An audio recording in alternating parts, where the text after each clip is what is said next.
ஏர் குவாலிட்டியாக இருக்கக்கூடிய, இன்றைக்கு மாசுகள் அதிகமாக இருக்கக்கூடிய காலகட்டத்துல அவ்வளவு பெரிய ஒரு ஹார்ட்ல, சென்னையினுடைய மைய பகுதியில இருதயம் மாதிரி இருக்கக்கூடிய ஒரு இடத்துல இவ்வளவு பெரிய ஒரு கேளிக்கைக்காக கொண்டு வரக்கூடிய ஒரு தனியாருக்கு கொடுக்கப்பட்ட இந்த இடம் குத்தகைக்கு அப்புறம் தமிழக அரசாங்கத்திடம் இருப்பது மட்டும்தான் அறம் சார்ந்து இருக்கக்கூடிய ஒரு செயல் அப்படிங்கிறத முன்வைத்து திரு வில்சன் அவர்கள் இன்றைக்கு போராடி இந்த அறிவிக்கையை சென்னை உயர்நீதிமன்றத்துல வாதமாக வைத்தார்.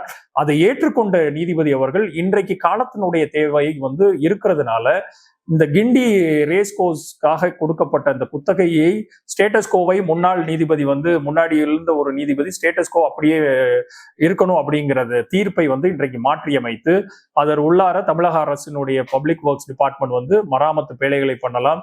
அதே மாதிரி குளங்கள் 4 குளங்களை அதில் கட்டமைக்க நிரூபிக்க இருக்கிறாங்க தமிழக அரசாங்கம். அதையும் மேற்கொள்றதுக்கு எந்த விதமான தடையும் இல்லை. அதே மாதிரி கிண்டி ரேஸ்கோஸினுடைய அந்த அசோசியேஷன்ல இருந்த பழைய உறுப்பினர்கள் அத்தனை பேரும் இதற்கு எந்த விதமான இடைஞ்சல்களையும் பண்ணக்கூடாதுங்கிற ஒரு கிளியர் கட் மேண்டேட்டையும் கொடுத்திருக்கிறாங்க.